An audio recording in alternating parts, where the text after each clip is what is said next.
Hello, everyone. I'm Dr. Simon Kung. I'm professor of psychiatry at Mayo Clinic in Rochester, Minnesota. I'm also the medical director for clinical TMS, the co-director for ketamine, and the medical director of our inpatient mood disorders unit. Today, I'll be talking about transcranial magnetic stimulation. Let me talk about some background and technical aspects of TMS.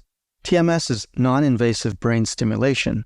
The idea behind this is based on Faraday's law, in which an alternating electrical current sets up a magnetic field, and then that magnetic field creates another electrical current.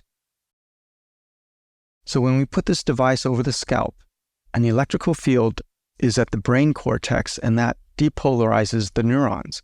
So that's how the brain neurons are actually stimulated. The end result is electrical stimulation, not magnetic. The first TMS device was invented in 1985 by a neurologist named Dr. Anthony Barker to study peripheral nerves. Psychiatrists started experimenting with repetitive TMS to get more lasting effects. In the 1990s, Dr. Mark George was using TMS for depression at the NIMH. That's how it got started in the US. Before it was approved for depression in the US, TMS was already used worldwide in Australia, New Zealand, Canada, and Europe. Note that when we use the term TMS for psychiatry applications, a lot of times we mean RTMS, which is repetitive TMS, but we just say TMS because it's easier. So, where do we stimulate when we use TMS? It depends on the purpose. For depression, it's the left dorsolateral prefrontal cortex, shown on the first image on the left of the slide. If we look at the brain from the top view using the EEG 1020 system, it corresponds to the F3 position. Sometimes the right dorsolateral prefrontal cortex, which is F4, might be used as well for bilateral stimulation. For OCD, different areas have been tried, and the position with FDA approval is the dorsal medial prefrontal cortex. There are some usages of TMS for pain, and the motor cortex is stimulated. When we look at the field of stimulation for TMS, most of the TMS machines have a magnet strength of about 1.5 Tesla. And that's similar to some of the older MRI machines. In the image, the red spot represents the area where a coil might have the most effect. The size is about a 25-cent quarter coin. There's a trade-off between how narrow of an area versus how deep of an area you can stimulate. The deeper you stimulate, the wider the area will be. Standard TMS penetration is about 3 centimeters. Deep TMS can penetrate about 5 to 6 centimeters. There are a lot of TMS parameters and terms. One term is the motor threshold, which is the amount of energy required to cause muscle activation more than 50% of the time. So if we were to send a total of 10 pulses at a certain energy level with several seconds in between, after at least 5 of the pulses we should see muscle movement. That energy level can be thought of as the intensity of the stimulation. The location of the motor threshold is where we put the coil. Another TMS parameter is the frequency, how fast the machine is clicking away. The other parameters of TMS would be how many pulses are given for each treatment session and how many treatment sessions to perform. When we stimulate the thumb muscle, which is the abductor pollicis brevis, it will contract. You can hear a click, and then right after you can see the thumb contract.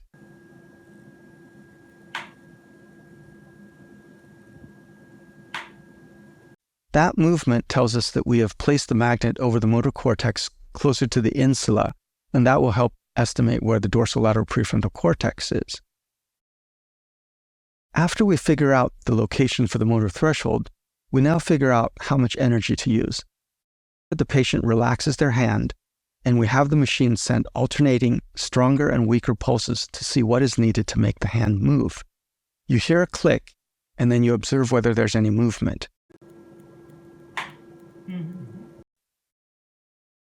The TMS machine has an algorithm it goes through to calculate the motor threshold. Remember, the treatment location is different from where we find the motor threshold because when you treat, you don't want any movements of the hand to occur. For depression, the standard stimulation is 120% of motor threshold. If you look in the literature, there are a lot of older TMS studies that use less than 120% of motor threshold. In clinical practice, frequencies are 1 Hz, 10 Hz, and 20 Hz. Anything greater than 3 Hz is considered fast stimulation and excitatory. Anything less than 3 Hz is considered slow TMS and inhibitory. Standard TMS is 4 seconds of 10 Hz TMS, followed by a long pause of 11 to 26 seconds, and then another 4-second stimulation. This pattern of a series of stimulations, which is called a train, followed by a pause, is called intermittent stimulation. Let me play the audio.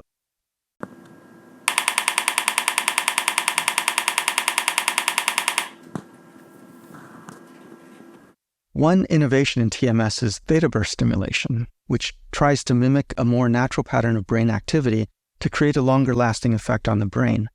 The hippocampus brain activity of rats during exploratory behavior was what gave researchers the idea for TBS, and in 2005 it was tried on humans. TBS is a 3-pulse burst of 50 Hz every 200 milliseconds and used in a pattern of 2-second stimulations and 8-second pause. Let me play the audio.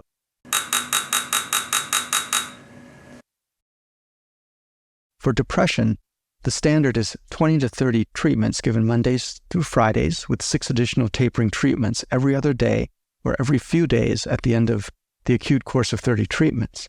Older studies used a different number of pulses and sessions. If patients get better before 30 treatments, TMS can be stopped.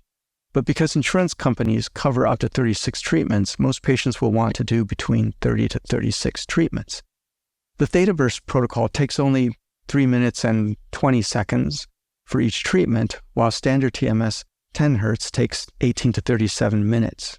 You can see that theta burst takes much less time, so it's more convenient for the patient and the treater. Common parameters for depression is left dorsolateral prefrontal cortex, 120% of motor threshold, 10 Hz, 3,000 pulses per section, and 30 treatments.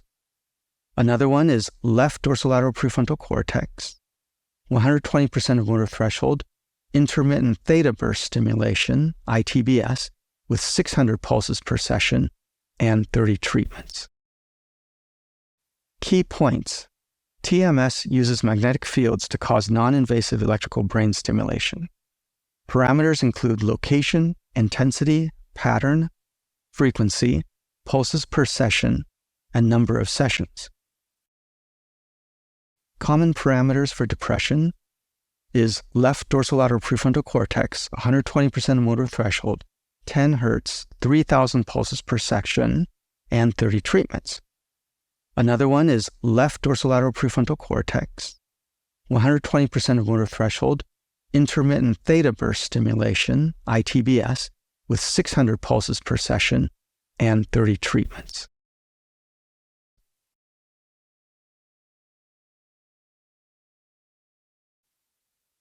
In the US, there are 7 companies with FDA-approved TMS devices.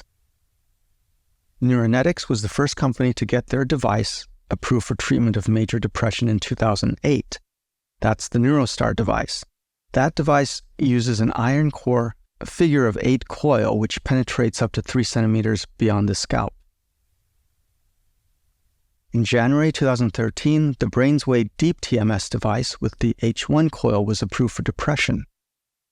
For that device, the stimulation goes deeper, up to 6 centimeters, and covers a wider area. The coil is incorporated into a helmet that's put on the patient's head. In mid-2015, the MagStim and MagVenture devices were approved.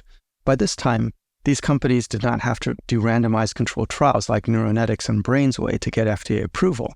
All they had to do was show that their device was basically similar to one of the previous FDA-approved devices. In 2017, the NextStim device was approved, and that had the innovation of neuronavigation. You could load the MRI images of the patient's brain, and there's a tracker put on the patient's head, and you could see approximately where your magnet was hovering over the MRI of the brain. Nexstim had previous experience with neuronavigation for cortical mapping, which is used for planning neurosurgery procedures. The last few years have seen rapid growth in FDA indications for TMS devices. In 2017, the BrainsWay H7 coil was approved for OCD. In 2018, 2019, and 2020, several manufacturers got their devices approved for ITBS. In 2020, MagVenture was approved for OCD, and the BrainsWay H4 coil was approved for smoking cessation. In 2021, the BrainsWay device was FDA approved for anxiety with comorbid major depressive disorder, also known as anxious depression. In May 2022, the NeuroStar device was approved for OCD, and in July 2022, it was approved for anxious depression. Here are some pictures of the TMS devices. On the left is the Neuronetics device. On the right is the BrainsWay device, and you'll see the helmet that's put on the patient. The devices all have a similar setup. There's a magnet coil, the equipment which drives the coil, a computer to control the equipment, and a chair for the patient to recline. Here's a closer look at the coils. On the left side is the NeuroStar iron core coil. In the middle is a figure of 8 coil. The one I'm showing is from MagVenture. On the right side are depictions of the 3 BrainsWay coils. The H1 is FDA approved for major depression and anxious depression. The H7 is approved for OCD, and the H4 is approved for smoking cessation. Key points. There are 7 FDA-approved devices. The most common coil configuration is the figure of 8 coil, which includes the iron core coil. The deep TMS H coils are different, with deeper and wider areas affected. There is FDA approval for major depressive disorder, OCD, smoking cessation, and the faster ITBS format.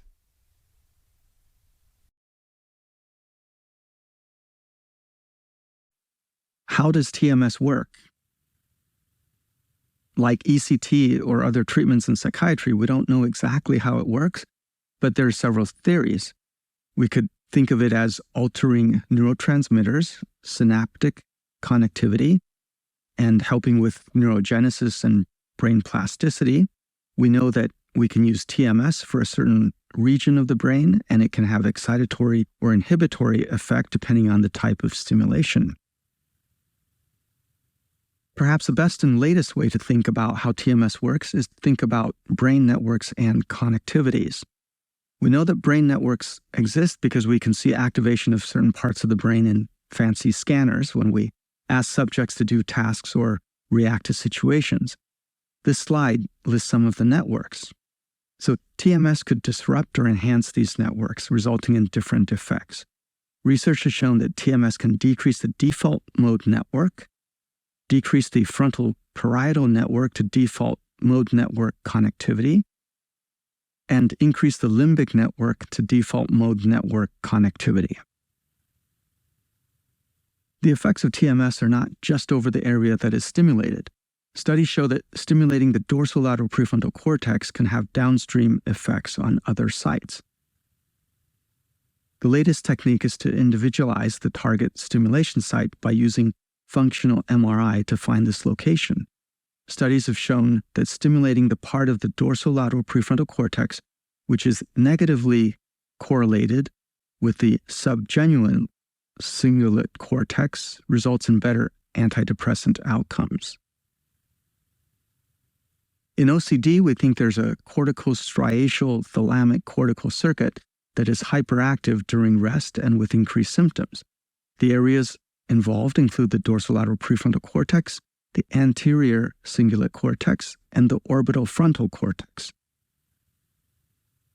Before the FDA approval for TMS for OCD, many studies targeted different areas of the brain, such as the dorsolateral prefrontal cortex and the supplementary motor area. For FDA approval, TMS for OCD targets the dorsal medial prefrontal cortex, and for the BrainsWay device, it also targets the anterior cingulate cortex because it can get to that area. Key points. The current understanding of how the brain functions is via networks. TMS can affect different parts of these networks. For depression, it involves the dorsolateral prefrontal cortex. For OCD, it involves the dorsomedial prefrontal cortex.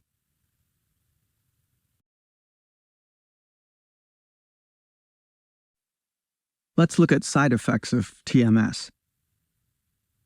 For the first industry-sponsored randomized trial, the neuronetics trial, the most common side effect was headache.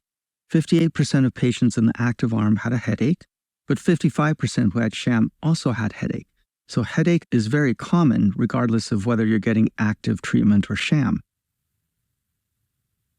When we look at the adverse effects, which are at least twice reported as sham, the top two are application site pain and muscle twitching. For application site pain, it was 36% in the active arm and 4% in the sham. This is the pain that's felt when the magnet is activated and there's a physical sensation that something is hitting the head. For muscle twitching, when the stimulation is occurring, you'll see the muscle around the eyes twitch, and sometimes there's facial muscle twitching or jaw movements. Muscle twitching was 21% in the active treatment arm compared to 3% for sham. It took patients about 2 weeks to get used to the pain and discomfort of TMS. There's a 2018 review of TMS which looked at the common side effects. Sight pain is the most common side effect and was thought to be due to stimulation of superficial nerves or facial muscles. The headache was thought to be due to some of the local scalp stimulation or increased cerebral blood flow. With the 37-minute stimulations, the neck pain was probably because the person was lying in a reclined position for that duration. With the newer intermittent theta burst stimulation time of 3.5 minutes, neck pain is not a concern. Less than 2% of clinical trial patients stop because of pain, so the usual recommendation is to use over-the-counter analgesics or switch to a lower intensity stimulation if there's more pain. A few practical observations. So patients have a hard time describing the site pain, and TMS is uncomfortable when it's stimulating. Patients who have a history of chronic headaches or migraines might have a harder time tolerating TMS. The lower the motor threshold, the less painful the treatments will be. Men seem to have lower motor thresholds and tend to tolerate TMS better than women. Finding a lower motor threshold or treating a lower motor threshold makes TMS more tolerable. Very few patients stop TMS because of pain, and there's no cognitive impairments with TMS. There's no evidence of TMS worsening cognition. In fact, there's been a lot of interest in whether TMS might help with cognition. There was a 2017 meta-analysis of 18 studies for cognitive enhancement. Overall, they didn't find any specific enhancements on the majority of cognitive tasks. There was some modest improvement for trail-making test performance. One of the limitations noted by the reviews was that the interview for the post-testing was not consistent. In terms of serious side effects, there's always worry about seizures. In practice, it's a very low risk, reported to be 1 in 30,000 treatments. Of the early reports of seizures, one of the cases was the magnet was placed in the wrong location, and another case was related to a lot of alcohol use the night before. A systematic review from 1980 to June 2015 found only 25 reports of seizures during TMS, and potential risk factors were sleep deprivation, polypharmacy, and neurologic conditions.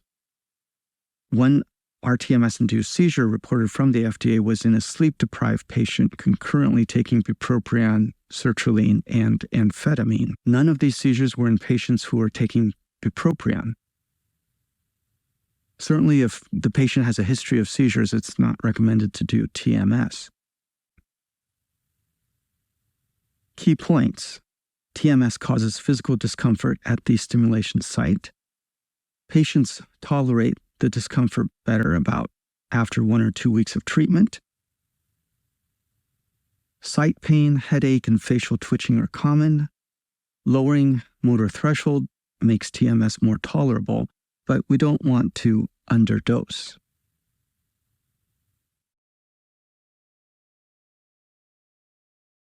Let's look at the data for TMS and depression. These are the first randomized controlled trials that were done. The original neuronetics trial of 301 subjects was published in 2007, and that was the basis for the FDA approval. Mayo Clinic Rochester was one of the sites for this study. The National Institutes of Mental Health funded a study of 190 subjects, which was published in 2010. And in 2015, Brainsway published their deep TMS trial of 212 patients that was used for their device approval. For the neuronetics trial, they took 301 patients and randomized them to either TMS or a sham treatment. Patients had to have a certain severity of depression, and their current episode of depression had to be less than 3 years, and they couldn't have had more than 4 antidepressant trials or intolerance to antidepressants in that current episode of depression. So they didn't pick the people who were really treatment resistant with 6 or 7 failed antidepressants. All of the patients were given Monday through Friday, daily 40-minute sessions for 6 weeks, and the treatment was left-sided 10 hertz at 120% of motor threshold. The results of the study are shown here. On the left side are the response rates, and if you look at week 4, you'll see that active versus sham starts to separate out. The response rate is 19.4% for active and 11.6% for sham. At week 6, it separates out even more, 23.9% for active versus 15.1% for sham. If you look at the right side at the remission scores, that doesn't separate out until week 6, where you have 17.4% of patients getting active treatment in remission compared to only 8.2% who received sham with remission. So let's pause and think about these numbers. Let's look at the response rate and round the numbers to 25% got better when they got the active treatment and 15% got better with sham. So what are some ways to think about these results? The overall response rate, is it impressive?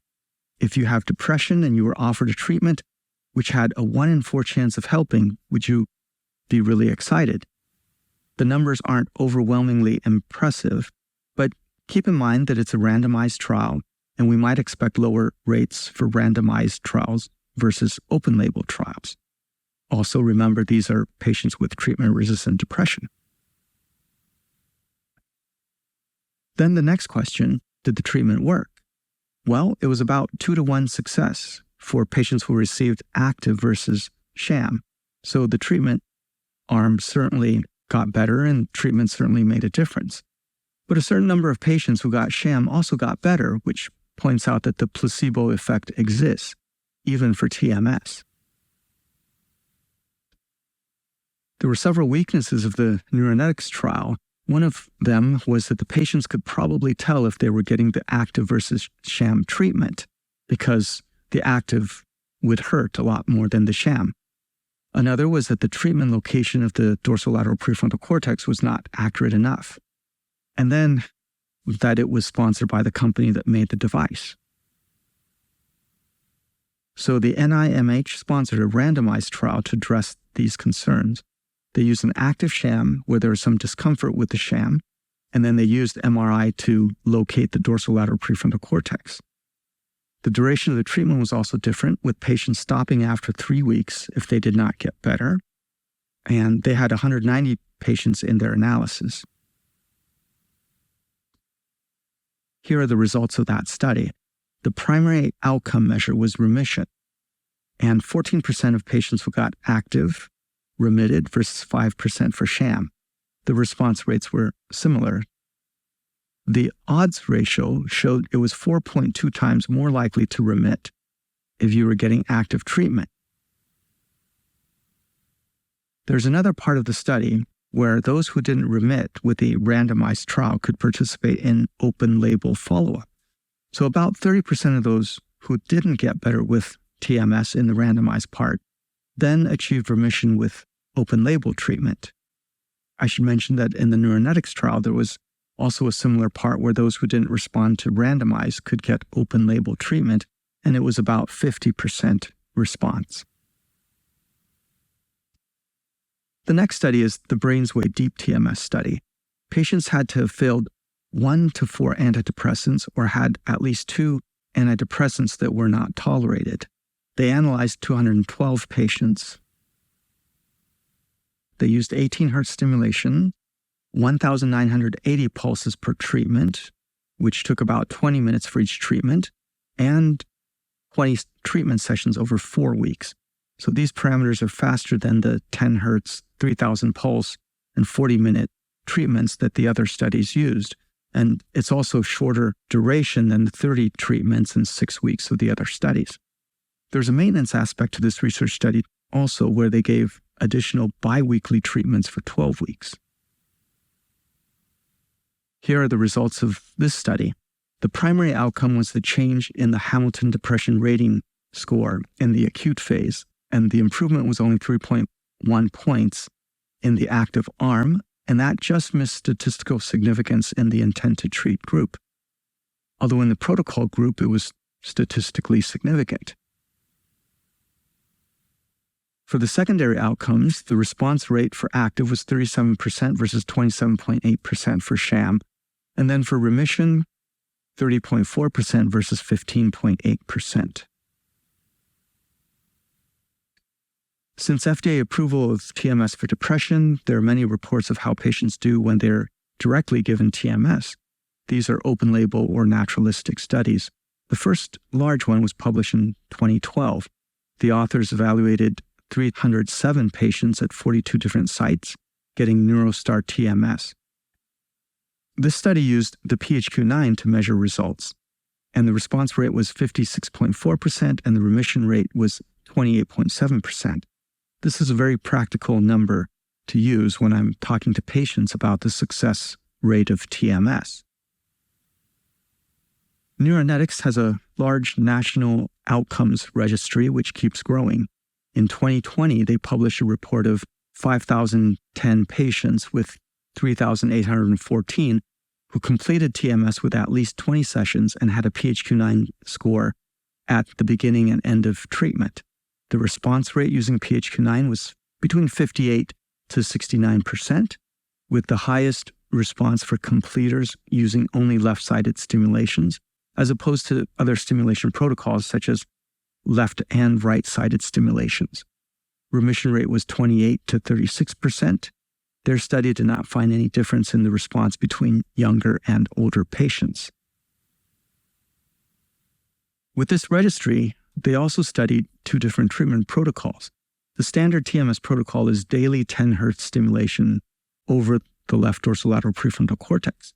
Another treatment protocol is to alternate 10 Hz left dorsolateral prefrontal cortex with 1 Hz right dorsolateral prefrontal cortex, based on some studies showing that right dorsolateral prefrontal cortex can help with depression, but also with anxiety.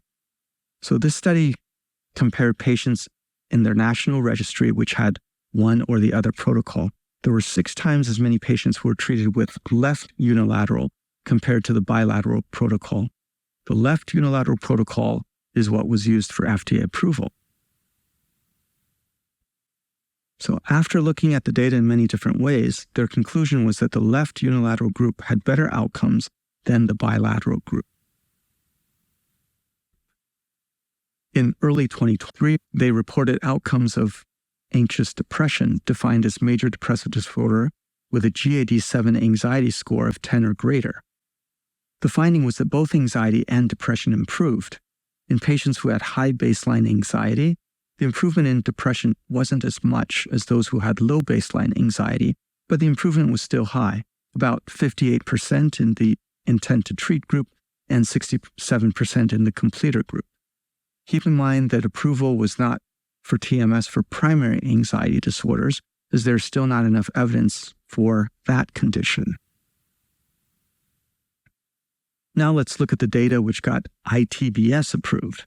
It was a randomized, non-inferiority trial of 385 adult patients ages 18 to 65 years, and 192 were assigned to standard 10 Hz TMS and 193 assigned to ITBS.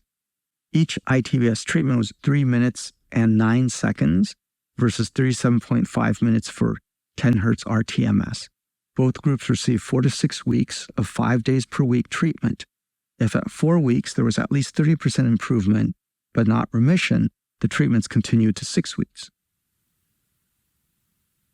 The primary outcome was the 17-item Hamilton Depression Rating Scale, with a non-inferiority margin of 2.25 points. The Hamilton Rating Scale baseline and end scores were basically the same for both groups, as was the response rate. In this table, I included the response rates for the QIDS self-rating scale that was also used, and the response rate was 40% for both groups. Pain was rated higher in the TBS group. It was 3.8 out of 10 versus 3.4 out of 10 for the RTMS group. And the dropout rates were similar, with 8% in the TBS and 6% in the TMS group. So this is an important study which tells us that standard 10 Hz RTMS and ITBS have the same outcomes. One question that patients will ask is about the durability or relapse rate for TMS. A systematic review published in 2019 answered that question. It included 18 studies between 2002 and 2018, which reported depression outcomes 3 or more months after RTMS. The majority of these studies, at least 11, had some form of maintenance TMS. The systematic review results are shown here. For patients who responded to the acute course of TMS at 3 months, 2/3 still maintained the response. At 6 months, it was about half, and at 12 months, it was a little less than half. In my clinical practice, I tell patients that the response rate of TMS is about 50% at 6 months. Which brings us to another good question. Should patients get maintenance TMS? There's a small amount of evidence that maintenance TMS can help, but not enough evidence for insurance companies to cover maintenance TMS. So practically, from a cost standpoint, patients won't get maintenance TMS. But pretty much all insurance companies will cover retreatment with TMS if the patient's mood holds up for at least 3 months after the acute course TMS. Key points. In randomized trials, the response rate for active versus sham is not impressive, about 25% versus 11%, but it is about twice as high. Open label or naturalistic studies show up to 70% response rate. About 60% seems to be a realistic number to tell patients. The relapse rate at 6 months is about 50%, and ITBS showed non-inferiority to TMS.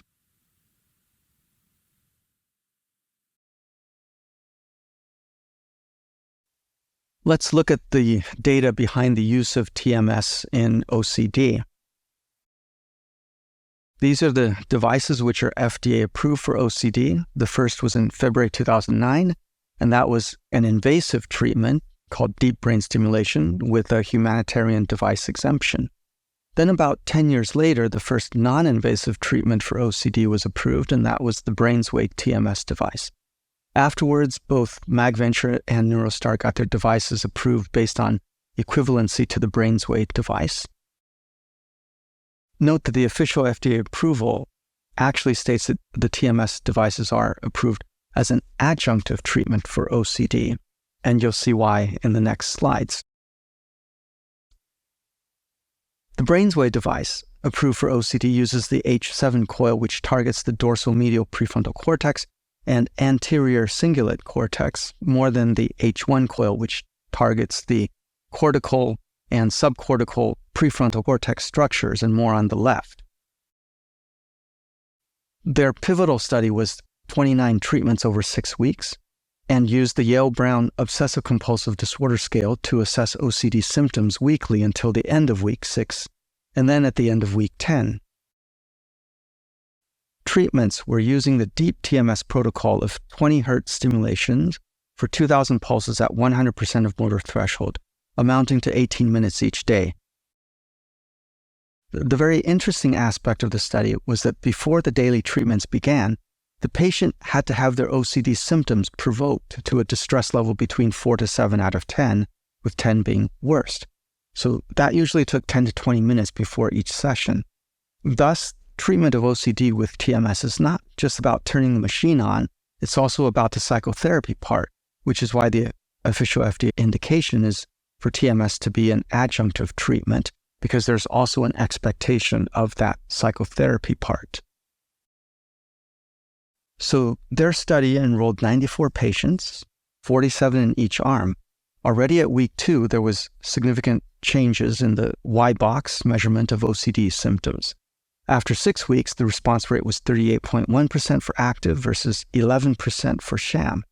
Note that for OCD studies, the response rate is a reduction of at least 30% of Y-box, so that's a smaller amount than the depression studies where the response rate is defined as at least 50% improvement in symptoms. The partial response rate in this study was about 55% for active versus 27% for sham. 10 weeks, the improvement as measured by the Clinical Global Impression Scale was maintained.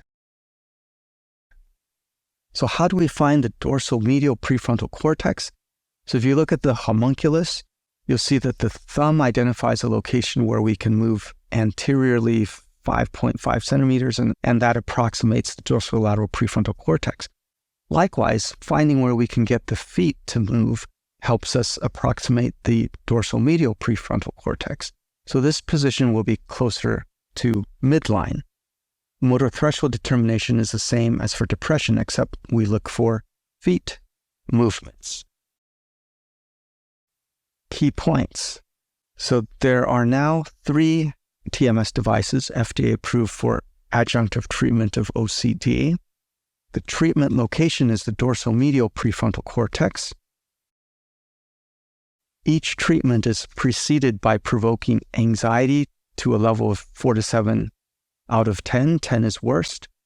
Insurance companies might not be ready to cover TMS for OCD yet.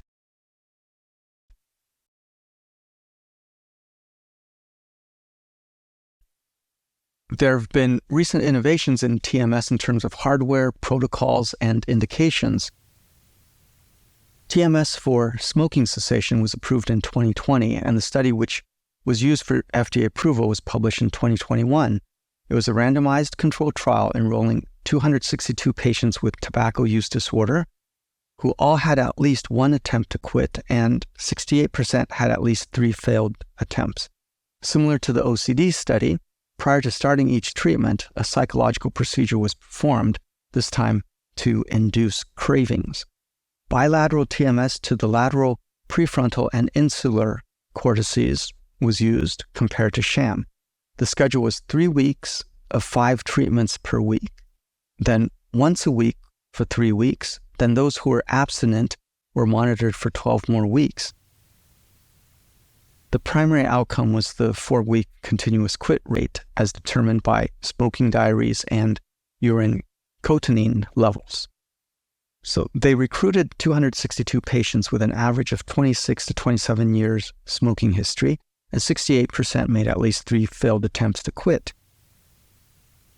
The results for those who completed the study are always better than the intent to treat group. And you see in the completers that at 6 weeks, 25% of patients who received active TMS have quit smoking compared to 6% who received sham. The 18-week follow-up was only for those who were abstinent at 6 weeks, and it was 28% in the active versus 12% in the sham. These are very good results, but keep in mind that insurances are probably not ready to cover TMS for smoking cessation yet, so we'll have to wait to see how these numbers hold up in the real-world clinical setting. Neuronavigation is not brand new. NextStim TMS for major depression had it since 2017.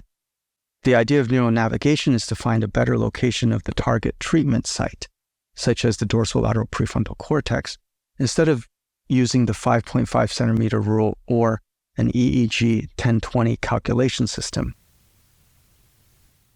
To use neuronavigation, patients need to have an MRI of their head, and those images are loaded into the TMS system. A tracker device is put on the head, and when the coil is moved, this dot on the screen shows where the coil is over the part of the brain.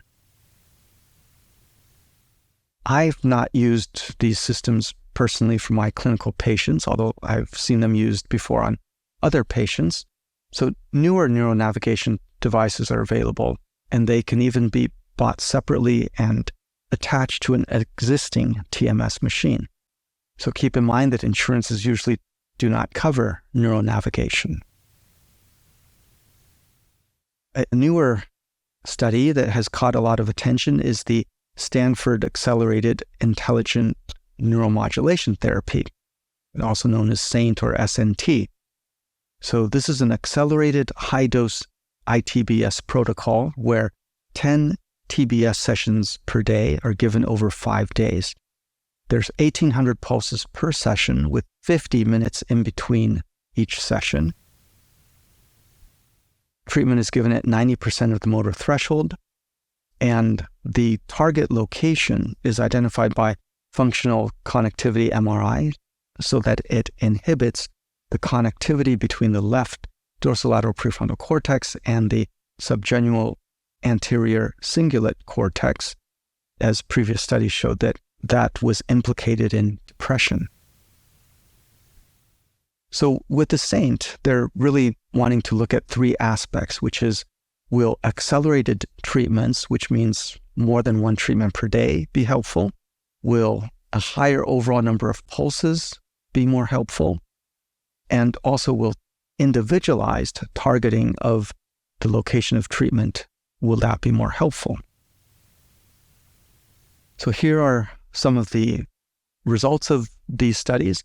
The initial report was 6 patients, and that was really encouraging, with 5 out of the 6, which is 80%, responding, and then 4 out of 6, which is 67% remitting.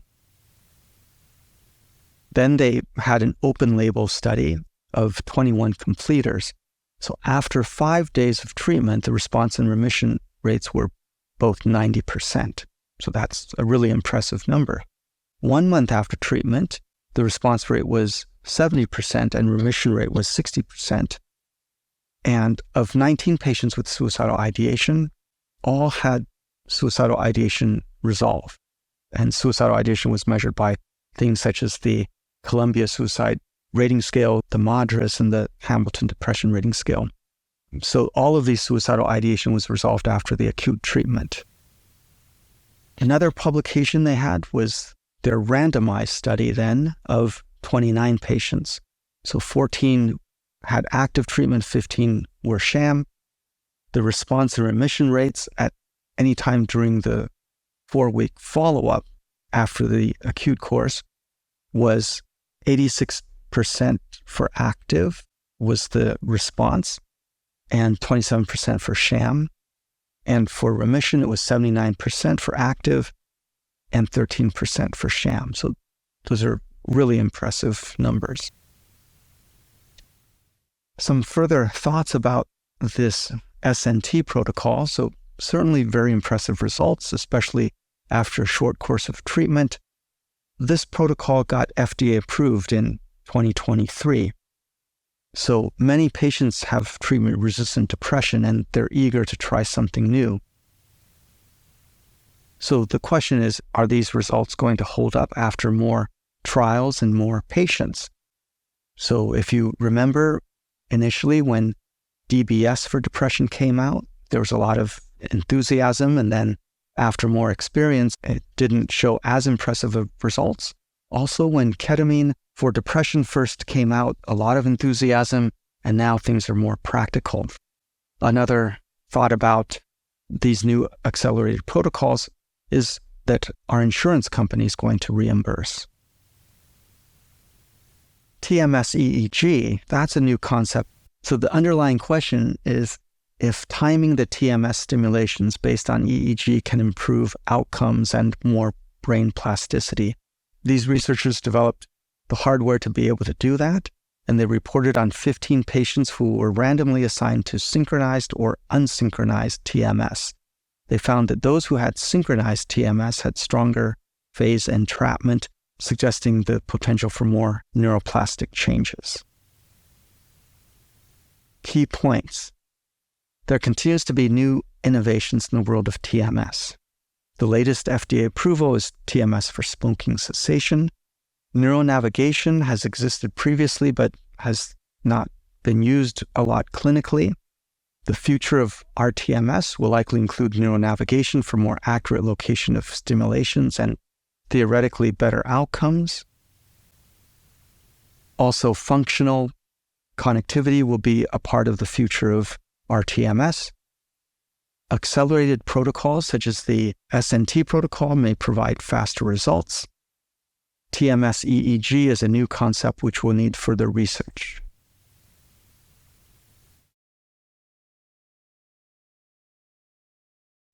When should TMS be an option?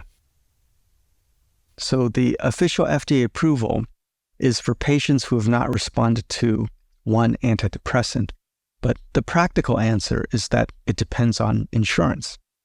Most insurance companies will have a medical necessity policy in which the diagnosis has to be major depressive disorder, which means that bipolar depression is not covered. They'll want to see that the patient has failed a certain number of psychotropic medications. Usually it's 3 to 4, and at least 2 of these should be augmentation strategies.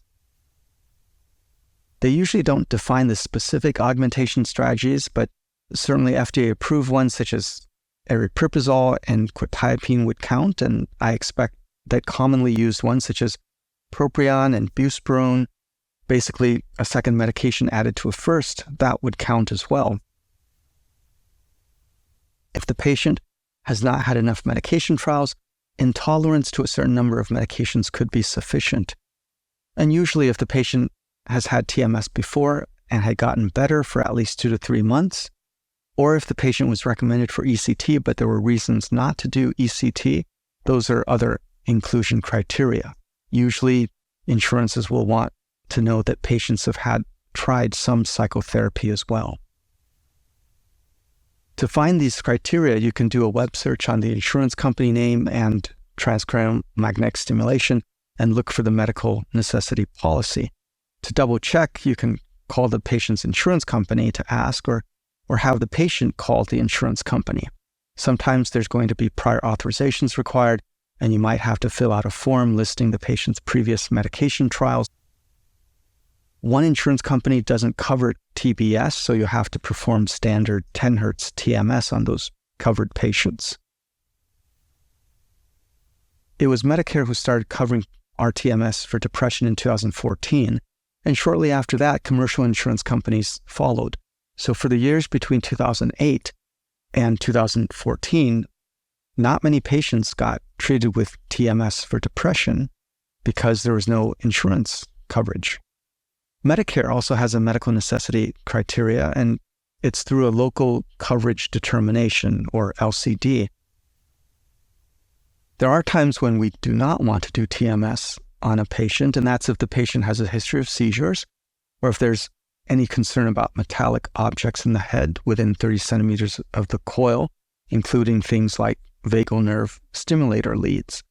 The concern about seizures is that it increases the risk of the patient having a seizure during TMS. The concern about metallic objects is that those could heat up during TMS and cause damage. So, for example, if there's cochlear implants or an aneurysm coil, then TMS is not recommended. TMS manufacturers usually have several other cautions that TMS hasn't been tested in patients who have cerebrovascular disease, dementia, increasing intracranial pressure, severe head trauma, or tumors. TMS has also not been formally tested in patients who are pregnant, although there are a few case reports and case series of its safety. There is also off-label use of TMS.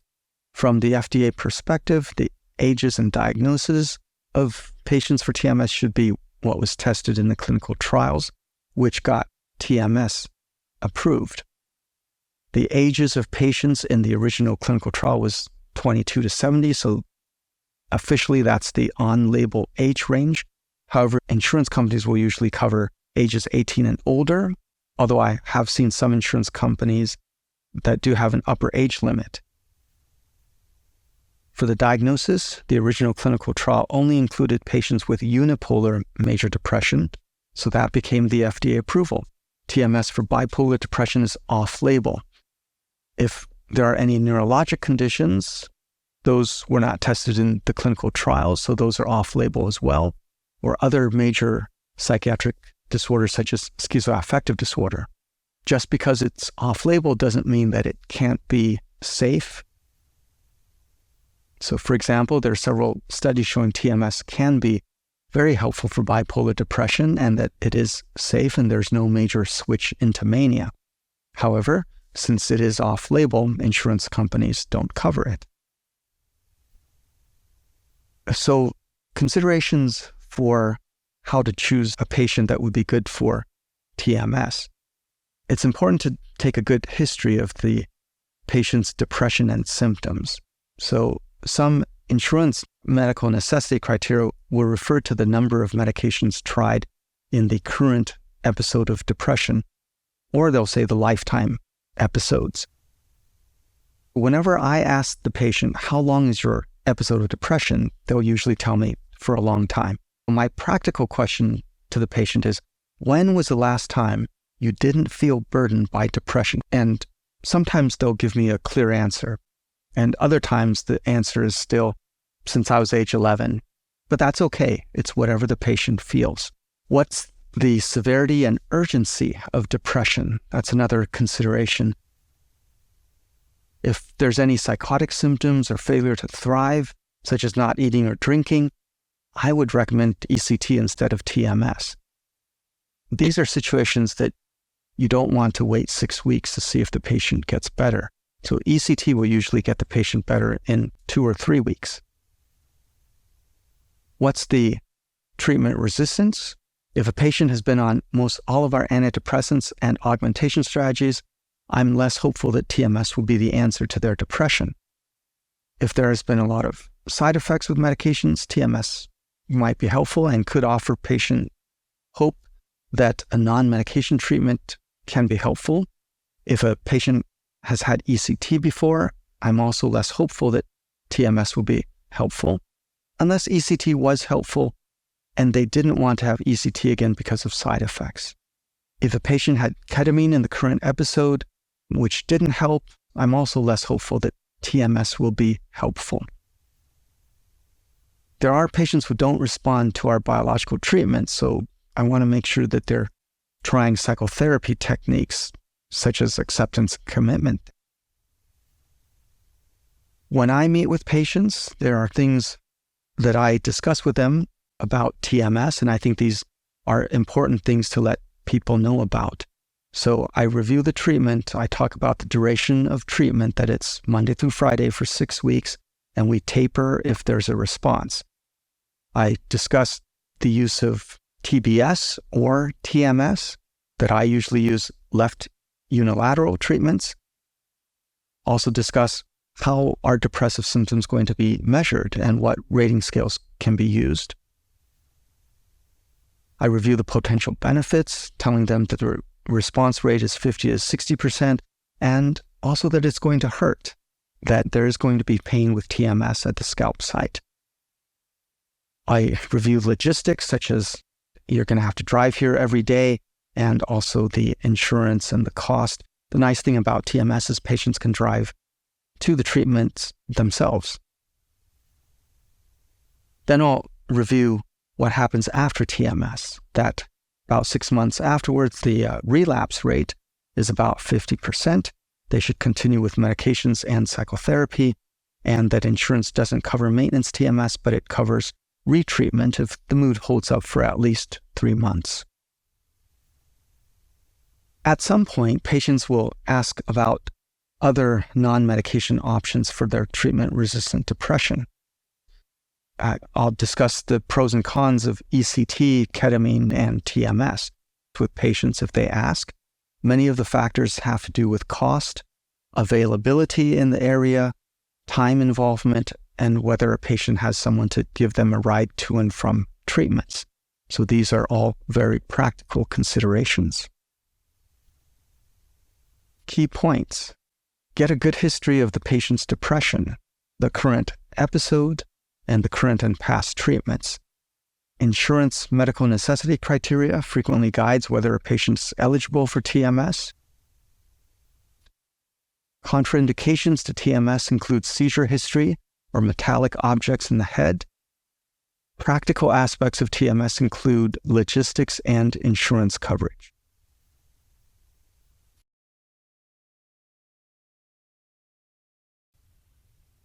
Video 9. There's a recent review of TMS applications, and this review has evidence-based guidelines on the therapeutic use of rTMS. It's a systematic review that was updated through 2018, and these are their definitions of level A, B, C evidence, and then also the classes, whether it was a randomized controlled trial and how many patients, and these were all of their definitions. So on this slide, I show you all of the conditions that the reviewers found had level A evidence. So level A is definite efficacy, and that's for neuropathic pain. So they found high-frequency TMS over the primary motor cortex was helpful. Also for hand motor recovery in post-acute stages of stroke, they also found good evidence that TMS is helpful, and this is low frequency over the contralesional M1, which is the motor cortex. And then level B evidence of probable efficacy, so that would be for PTSD, high frequency over right dorsolateral prefrontal cortex. For fibromyalgia, quality of life and pain, that there was some level B evidence. Parkinson's, motor impairment, and depression, also some evidence for that.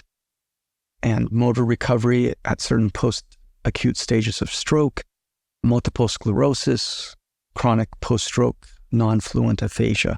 So remember, there's some evidence, but it's not widely clinically used. It's what's in the research literature. There are still a lot of conditions where there's not enough evidence to really be using it. So in the psychiatry world, it would be schizophrenia, substance abuse, except for nicotine, but substance abuse, eating disorders, gambling. For direct generalized anxiety disorder, there's only been 3 studies since 2014. Not enough evidence that it's going to help with primary generalized anxiety disorder. Anxiety disorders such as panic disorder, specific phobia, no good direct evidence. Autism, ADHD, intellectual impairment, no evidence that TMS is going to help with those conditions. TMS has been tried for many psychiatric conditions, but other than depression and OCD, there's really not enough evidence that rTMS is going to be helpful there. Also, for certain medical conditions, there's still not enough evidence. So other than certain types of pain, rTMS, not for a lot of neurologic and medical conditions. There's been a good amount of research into rTMS for mild cognitive impairment and mild to moderate Alzheimer's, with studies showing temporary benefit in some aspects of cognitive function. Key points. rTMS has been tried for many different conditions. The only FDA-approved conditions are for major depressive disorder, OCD, and smoking cessation. There's evidence that rTMS can be helpful for specific types of pain, and there's not enough evidence for psychosis, substance abuse, generalized anxiety, panic disorder.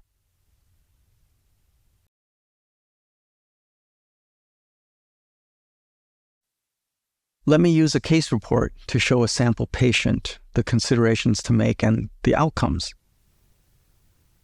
A 32-year-old single woman was referred for consideration of rTMS for depression. She reported being depressed ever since 8th grade and never having 2 continuous months of not feeling depressed since that time.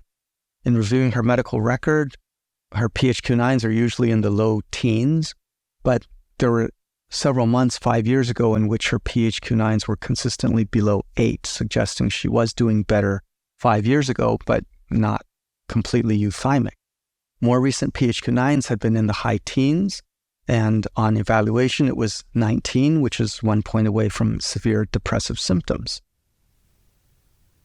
She endorsed low mood, anhedonia, poor energy, poor sleep, with a tendency to oversleep, decreased motivation, and feeling bad about herself. She did not have any suicidal ideation. There were no symptoms to suggest bipolar disorder. She had been missing work about once or twice a week. There was an element of social isolation and having a few friends she met, just playing online group games. She endorsed problematic anxiety with GAD-7 scored 17, which is consistent with severe symptoms. In the last 5 years, she tried several psychotropic medications, including fluoxetine up to 60 milligrams, sertraline up to 200 milligrams, and bupropion augmentation up to 450 milligrams. She also tried buspirone and aripiprazole augmentation. Other medications in the remote past included venlafaxine and citalopram. She had tried individual psychotherapy on and off over the years without finding much success. There was no alcohol or other substance misuse. She was single and has a supportive family, moving back in with them at the beginning of the pandemic in 2020. She worked at a manufacturing job. Medically, she had obesity with BMI of 45.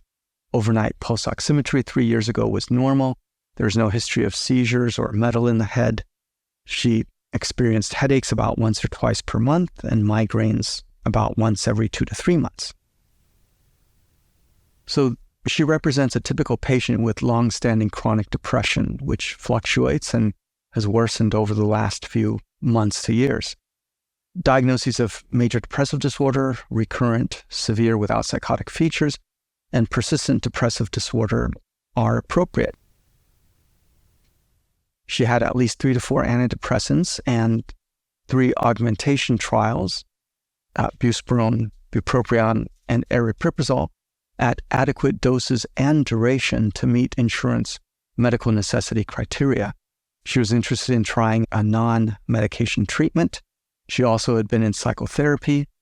She didn't have any medical contraindications to rTMS. After discussion of rTMS potential benefits and side effects, she agreed to try TMS. We obtained prior authorization and proceeded with treatment. She received an acute course of 30 rTMS using ITBS. She tolerated the procedure, rating the pain during the stimulations as 4 to 5 out of 10. 10 is worst. There was no worsening of her headaches. So the outcomes, about 3 weeks into treatment, her family felt she seemed a little better, although she didn't notice it at the time. She was able to work throughout her treatment, and she was missing work less.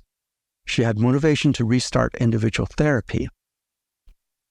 At the end of the acute course, she recognized she had fewer severe depression days, and she felt it was easier to get unstuck when she had ruminative thoughts. Her PHQ-9 was 10, representing almost 50% decrease compared to the beginning score of 19. And even though her PHQ-9 didn't decrease by at least 50%, it's close enough, and she subjectively reported improvement in her depression and functioning. So we performed a TMS taper of 6 treatments. In this case, she was in the 60% of patients who felt TMS was helpful for them. Frequently, patients do report their thinking as not as ruminative, suggesting there are brain plasticity effects and an opportunity to re-engage in psychotherapy. 3 months after TMS, she was still doing well. If she were to relapse with depression, and insurances will usually cover retreatment without any other prerequisites of trying more medications. Key points. Patients with chronic depression will be interested in trying rTMS, as they usually have gotten discouraged with several medication trials and psychotherapy. Keep in mind insurance medical necessity criteria when assessing patient eligibility for rTMS. The pain of rTMS is usually tolerated by patients as they are willing to try a new modality. rTMS improvement is not always clear-cut, and frequently the patient will still wonder whether factors other than rTMS helped with depression. Symptom improvement is usually gradual and not recognized at first by the patient, and consistently patients may report a decrease in negative ruminative thinking.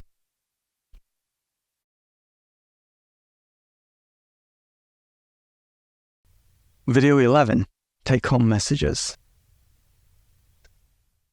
Repetitive transcranial magnetic stimulation has become more widespread in the world of psychiatry. Patients will have heard of it and they'll ask about it. The largest clinical application is for major depressive disorder, and it is reimbursed by insurance companies with some prerequisites. Newer FDA approvals are for OCD and smoking cessation, although insurances may not be reimbursing those indications just yet. While there are many studies of rTMS for other psychiatric conditions, there's not enough evidence for those uses. The advantages of rTMS for depression are that it's not a medication, so it has a different mechanism of action, and the only major side effect is scalp pain. There's no memory impairment or limitations on driving. The disadvantages are that the treatment course of 6 weeks is relatively long, and the availability is usually limited to moderate and larger sized cities. The success rate of 50 to 60% is viewed differently by different patients. Newer innovations such as fMRI neuronavigation and more than one treatment per day may increase the success rate and decrease the time required for a course of treatment. However, these newer innovations are usually not covered by insurance. So thank you for listening to this talk about TMS. I hope that this was going to be very clinically useful for you in your practice. I'm Dr. Simon Kung over at Mayo Clinic in Rochester, and I hope you have a very good rest of your day.